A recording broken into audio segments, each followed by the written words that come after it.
Hello everyone, I welcome you all to a new video. Today we are continuing off in The Rising Night. Now let's get right into it, shall we? My name is Monika, I'm the club leader. You can take a seat at any of the desks and feel free to grab a cupcake and some tea. Thanks. Yo, I like this. PG, very nice. Stepping into the room, I awkwardly take a seat in the middle front row, away from the other two students. Each desk is a candle placed on top, all with a lavender scent. Next to some generic poem placed on the desk is a cupcake, just as Monica mentioned. Looking towards the front of the room, I see some purple-haired girl standing at the front podium, along with a tea set on one of the further desks. No sign of Sayori though. I didn't know you to come, Atazoth. I thought you didn't like social events. Oh, there she is. I know I surprised myself when I walked through that door. Huh? What does that mean? Not important. I just happened to walk by and decided that I have some time to spare. That's all. Oh. Well, welcome, Atazoth. Yuri's about to begin reading her poem. You came at the perfect time. Is that so? Mm-hmm. I have to go back up there now. Let me know what you think after. Will do. Sarah makes her way towards the front of the room, just off to the side of the podium. I turn my full attention to the front of the room, where this girl, Yuri, is apparently going to read us a poem. This should be interesting. She hesitates to start, checking her audience, before immediately retreating back to looking down at her paper. Even with the lack of people sitting at the desks, I can relate to her hesitation to speak publicly. Although this goes on for long enough that Sarah steps up and whispers something to her. That seems to get the ball finally rolling as Sarah clears her throat before presenting her poem. My poem is called The Raccoon. It happened in the dead of night while I was slicing bread for a guilty snack. My attention was caught by the scattering of a raccoon outside my window. It was, I believe, the first time I noticed my strange tendencies as an unordinary human. As she reads, I notice her demeanor changing to be more and more confident. It becomes obvious that this poem is something she's very passionate about. It's difficult to discern the meaning of it though. I don't understand how someone like her relates to it at all, let alone enough to be passionate about it. Maybe it's a reference to a famous author that I'm too dumb to understand? I'm not exactly a literal expert. I'm not exactly a speaking expert. So yeah. A literary expert, that's for sure. It's likely the symbolism was only fabricated to make for an interesting poem. After all, the poem is well written and honestly quite impressive, at least compared to anything I could do, that is. Eventually the girl finishes the presentation and I, along with everyone else in the room, applaud. Thank you. Yuri steps away from the podium and Monika soon takes her place. Thank you, Yuri, for presenting such a lovely poem. You did amazing. Our last presentation will start in just a few minutes. In the meantime, there is still plenty of snacks left for you guys to enjoy. Monika steps away from the podium and walks over to Sari. I can tell her last sentence had a hint of nervousness behind it. This is soon justified as one of the other two students leaves the clubroom. Aside from the other members, that leaves only myself and some other guy who's chowing down on a cupcake. Oh, that's right, I haven't touched the cupcake yet. I look at the cupcake that's been placed on my desk since before the presentation. It's chocolate cupcake. Bloody hell. Cupcake with pink frosting and sprinkles on top.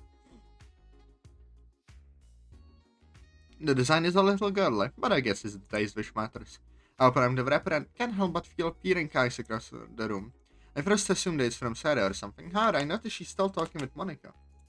Now confused, I glance around the room for a moment to see who else this feeling could have came from, but come up short. That's strange. I never thought I'd be paranoid in a place like this, especially over a cupcake. Where the hell is Natsuki then that she's stalking this person without him even noticing? The feeling returns once more, but this time I just ignore it. I take a bite out of the cupcake and... not bad. I can tell they baked this from scratch and didn't just get them store-bought. To think their cupcakes would be just as impressive as their poems. They really did put a lot of effort into this, much like the rest of the clubs. It's shocking how little people come to stop by, even for just a moment. Although, I only came in because I felt bad, so what do I know? I look over to the only other student in the room who seems to have gotten another cupcake. I wonder how long he's been here, or better yet, what he's actually here for. Whatever it is, it's not my place to butt in. I take a few more bites before I notice a familiar figure approach me. So, Atazoth, what do you think? It was good. Did she make it just for the presentation? Of course. All of our members wrote poems specifically for today. Cool. I can tell you guys put in the effort. Thanks. Do you like the cupcakes? The design is a bit cutesy, but it surprised me it was homemade. That's our Natsuki for ya. She makes her poems like she makes her cupcakes. Homemade? No, the cutesy part. Although she doesn't really like it when her work is described that way. I see. I look to where the other members are sitting and instantly get a good theory as to who this Natsuki is. It's probably the one with the hair color that's pink as the frosting. That would sure explain a lot. When's this next presentation gonna start? It's going to start in a minute. He's just proofreading his work while the audience builds up a little. Uh-huh. I take notice of another student now in one of the seats further from me. Glad to see at least some people are stopping by. I have to go back up there now, Atazoth. Feel free to grab another cupcake while we wait. Okay. And she's gone. I wonder what all she even does up there. Whatever it is, it's causing the other members to periodically stare at me. It's getting creepy. Oh, hello. After a little more than a minute, a club member finally steps up to the podium. He seems familiar, but I can't quite wrap my head around it. My poem is called The Light Within the Dark? The club member begins reading the first few lines of his poem, but I pay very little attention. I became stuck, trying to figure out where I met this guy before. If I walked through those doors on any other day, I'd see nothing. Yet one day I was welcomed with both doors wide open. This time there was light, extending to all four corners. Each corner was different, but no less inviting. The entire room was illuminated for me, but was this really the right place? I doubt he's one of my classmates, nor would he be someone I'd see at lunch. Maybe? Oh, I think I remember now. He was the guy who bumped into me in the halls. This club might be the reason behind all those random papers he dropped on the floor. Now with it missed the result, I try to catch myself up on the poem he's presenting. It might be that I barely heard the first half, but I can't pick up any of the symbolism. Something about being skeptical of the light in a room. A lot of this seems extremely vague, which makes finding the meaning behind it difficult. Whatever, should have paid more attention, I guess. He soon finishes presenting, and everyone who's in the room applauds. Or should I say, only myself and some new student. The guy eating the cupcakes left sometime during the presentation. As the club member steps away from the podium, he stares in my direction for a moment. It seems like he finally recognized me back. Or so I thought. Monika walks to the front of the room to conclude the presentation. But my attention is drawn elsewhere. More specifically, towards the only other student in the room, who is halfway out the door. It seems with the presentations going to a close, he sees no reason to stay any longer. Or better yet, like the other guy, he only came for his snacks and decided to leave as soon as he finished. From all that I've seen, it wouldn't be far-fetched to assume none of the people I saw in here had any actual interest in the club in the first place. In a way, I feel bad for Sayori's club. Like them, I also have no interest in joining this club. It's not about the subject matter. In fact, I thought what they did was impressive. But as I said before, I don't think I can manage being in a club with my current schedule. Not to mention why I should even join in the first place. Actually, speaking of schedule, I checked the time on my phone. I have a little over an hour before I have to be at work. This includes the ride back and the time to get ready. If I want any time to rest before work, I should get going now. I reach to grab my bag. Atazoth, what do you think of the presentations? Before I'm able to pick up my bag, Sari comes to check on me. That's right, I almost forgot why I'm here in the first place. Both of them did great, Sarah. I can tell your members are all passionate about their work. I know, right? Jacob's poems are always the best. Jacob, so that's his name, huh? Sounds a little familiar. Maybe he is in one of my classes. It's not like I pay much attention to people around me anyway. Uh-huh. What about you? Huh? How do you think you did? Oh, right. 1 second. She goes to the nearby desk and grabs out a paper from a folder. Looks like a paper that was torn out of a notebook. This is a poem that I read today. She flashes me the poem and I see the title Dear Sunshine written across the top. Would you like me to read it to you? I'm not sure how asking how you did translates to. Let me see your poem, Sari. I'll play along, I guess. If I'm the one to read it, I'm sure it will go by much quicker. If it's not too much to ask, I'd like to read it for myself. Sure, not at all. She hands me the poem and I take a look at it. Oh yeah, the classic Dear Sunshine, the way you glow through my blinds in the morning. It makes you feel like you miss me, kissing my forehead to let me blah blah blah, making it up to sleep with eyes. Yeah, we had this, yeah. But I'm not mad. I want breakfast. I see. The writing definitely suits her personality, that's for sure. Everything was good, albeit very childish. Especially that last line. It certainly throws off any sort of underlying meaning to the poem I might have thought of. Is there any particular reason why you chose to include that last line? I got a little hungry. I see. The poem came out. Nice. It fits you well, Sari. Thanks. And the poem back to her and she goes to put it back in her folder. By the way, I have to get going now. Oh, why so soon? There's stuff at home I have to get done today, not to mention work as well. Could you stay for just a couple more minutes? The other members really want to meet you. I really can't. Please.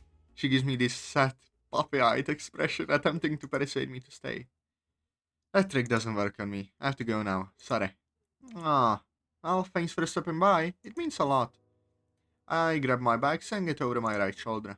Wait, Atazoth, do you think you'd be able to check out the club next week? I wish I could say that I only stopped by out of curiosity. But for whatever reason, I can't seem to master the words to tell her. It's just like how I felt earlier about Monika. I wonder why that is. Not sure. Sorry. It's okay. I exit the club room, seeing the halls comparatively more empty than earlier. There is maybe a handful of students walking about at most. Not to mention the many club doors that are now closed. It's a weird feeling, walking in the halls with this much silence. The only sound emanating from the hall being the footsteps around me and the muffled conversations inside each club room. In a way, I like it. I can feel myself subconsciously moving slower than normal. Huh.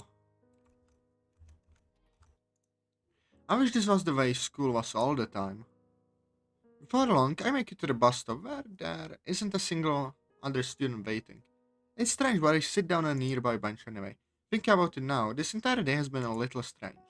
I still wonder why I stepped in that room. Their presentations were interesting, sure, but should I even care? Or rather, why do I care? Whatever, there's no point in giving it a thought. The bus should be scheduled to arrive just in a couple minutes. In the meantime, I search my pocket, pulling out a small silver coin. I then start spinning the coin on top of my index finger while I wait for the bus to arrive. Oi, you over there, huh? You think I just forget or something? Oh, just him again, accompanied by two other students, no less. Although I don't see any signs of the girl anywhere. Guess not. What exactly do you plan to get out of this? Oh, do I? What the hell do you mean by that? You touched my fucking girl, what else could I be here for? I already told you I didn't. You better not think you can bullshit your way out of this one. We're far enough from the school to where we can do whatever the hell we want. I see. The guy walks up to me with little but the intent to harm emanating from him. Good grief, not this again. As expected, he throws a hard right hook aiming directly towards my head. I back away, causing the punch to just barely miss, although the bench prevents me from gaining more distance. I can't seem to catch a break, can I? I grab my backpack and look towards Sarah, who's standing by the club door. Looking over to her, I notice she looks saddened by something. Is everything alright, Sarah? Huh? Oh, it's nothing. It doesn't seem like nothing, Sarah. You look awfully disappointed. I'm just hoping to get us a new member of this festival is all. The guy, right? Yeah, how do you know? Sorry, he was like the one person in the crowd you were talking to. I guess you're right. He's just a friend I met a while ago. A friend, huh? What's so funny, Jacob? It's nothing. Don't worry about it. Come on, tell me. I'm curious. It's nothing, sorry. I'm serious. No. Okay. I almost forgot. Monica said we're good to go already. Already? But the festival goes for another 20 minutes. Well, we're done with our presentations, and there hasn't been anyone walking through that door in a good while. She sees no reason to keep the club going today if no one is going to come in. Oh, alright. Sarah heads over to her desk and grabs her backpack off the floor.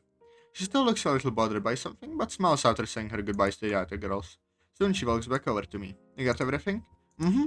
Alright, let's head out. Are you tired too, or is that just me? I'm pretty sure it's just you, Jacob. Ah, that's weird. Didn't stay up too late again, did ya? No, not at all, sorry. Not at all. Are you sure about this? You're awfully tired in the morning too. Ah, fine. I just had to finish an assignment last night, okay? Jacob, I have to get proper sleep. It's important. I know. I'm serious, Jacob. You should do your assignments earlier. Says the one who forgets to do their work until the morning cough. What? What do you mean by that? Sorry, I did your poem today with I want breakfast. You expect me to believe you wrote that yesterday afternoon? Hey, I was busy yesterday. Why did you add that line anyway? Is there some deeper meaning to it or something? I'm just a little hungry. You know, there's something else at it. A few minutes go by and we eventually reach Sari's house. Bye, Jacob! See you later, Sarah. As Sarah steps inside her home, I walk across the street towards my own place. Man, am I tired. Thankful I'm home, where I can finally rest. I plop down on the couch and search for the remote. Pulling it from under the cushions, I begin to flip through the channels. After a while of searching, however, I give up. Every channel I swap to is either on commercials or playing some stupid reality show. I toss the remote towards the other end of the couch and attempt to get some rest. I'm so glad my teachers didn't assign work over the weekend. There's nothing worse than to remember to write an essay on my only 2 days off. Makes it hard for teachers to understand that school ends after that last rank anyway. I seriously shouldn't be expected to do more work on top of all the classwork that I had to do that day. Except the work I do for the club, of course, I've gotten used to that. Even though it's extra work, it's at least the fun type of work. I never have to worry about getting a bad grade, that's for sure. The worst that could happen is I'll get constructive criticism from all the girls. Speaking of the club, Sarah was awfully chatty with that one guy. I wonder why. Didn't seem all that interested in the club from what I saw, but I bet Sarah would have a thing or two to say against that. After all, she's talked to him more than I have. I'm willing to bet she's got a thing for that guy. Did I explain why she was so let down when he said he couldn't be in a club? No, I don't think that's it. I've never seen Sarah disappointed in a while. It worries me. She wanted our club to have more members, and she's always going out trying to bring new people into the club. Maybe she saw him as the only one likely enough to join at all. Part of me wishes I could help someone, but I know all I can really do is speculate. Man. I'm so tired. Shut up, phone. Doesn't help that this couch is so comfortable. It's such a different feeling compared to my bed. I just spent 2 hours scrolling on my phone before I go to bed, but right now I'm too tired to grab out my phone from my own pocket. Damn you, couch. I really could lay here forever. Oh, my man did lay there. So, will we see the aftermath of the fight? I presume Atazoth broke them. Like, extremely. And again, mysterious night. I presume we are following Mr. Hashimoto. I presume it's Hashimoto, due to the way of him speaking. So this man that what you saw, how would you describe him? Well, he was tall, white, had grey hair, only various traits right into the suspect. All well, I've written them down on a small sheet of paper. He was also wearing a dark blazer and jeans. Anything else? It was dark outside, I couldn't make out any more than that. Okay, it feels like this job gets harder by the day. She wants us to track down this person who mugged her, yet can't provide any useful information. No vehicle, no facial features, no distinctive traits at all, really. The best of the details that she provided are that he looked about in his early 20s and had a decent build. So, do you think you'd be able to find this guy? Well, we'll see what we can do, miss. Please, you have to add pictures of my family. In that end. Ma'am, don't you worry. We'll do all we can with the information you provided. It'll take some time, but I promise that we'll let you know as soon as something comes up, okay? Alright. The woman reluctantly steps out of her chair, passing by an officer on her way out. Is something the matter? Sorry to bother you, sir, but we need to talk about the incident that occurred at the station. They requested you come on site as this may have ties to their case. Really now? Alright then. I don't suppose our public street brawl has anything to do with my case, but I'll take your word on it. Well, that's the thing. They don't believe this was caused by some impulsive fight. I see. Well, something was bound to pop up sooner or later. The officer exits the room as I stand up from my chair. Assuming this incident's really actually right to my case, I'd be willing to bet the culprits are long gone by now. So I doubt they'll be there for too long. I grab the keys to my truck before exiting the station. Arriving on scene, I see ambulances pulling into the parking lot. That's a lot more than I was expecting. What the hell happened here? I slip park my truck on the side of the walkway and reach one of the first responders. Sir, you're finally here. Yeah, sorry about that. Traffic was all over the place. Could you brief me on what exactly is going on here? Of course. The colonist stated a fight between 2 people broke out, but when we arrived, a group of 5 guys were found beaten with their shirts used as ties around their wrists. I see. What else have you got for me? Well, 4 of the 5 had a number of severe, possibly life-threatening injuries, but every one of them was found unconscious. We suspect that this incident was a result of gang violence due to the weapons we found lying nearby, although the culprits have yet to be identified at this moment. Aha, it's just about as I was expecting. A couple of guys beaten the hell up, with little no explanation. Were you able to extract anything from the victims yet? Unfortunately not. There's only one person in the group who was left comparably less injured than the rest, but even he still remains unconscious. Once the guy's awake, you're free to take over the questioning. Right. Anything else you got for me? Actually, yes, over here. The first responder walks over to the other side of the station where a van sits in just behind the dumpster. A few officers are already searching inside various boxes located in the back. On the ground, right where all the weapons were, there was a set of keys lying around. We're not sure why the culprits went out of the way to group up the weapons in the keys like they did, but we were able to find something out of it. These keys led us straight to this van over here, and it turns out there's a whole bunch of different narcotics stored inside. So I'd say at minimum we're looking at a drug charge for the vehicle's owner. So there's a vigilante, huh? On the side door of the van, I noticed the logo of some air conditioning company. I've been here for at least 30 years now, and yet I can't say I've heard of this company before. Well, lads, we'll let Hashimoto investigate the case next time. I hope you'll enjoy the episode, because I sure did.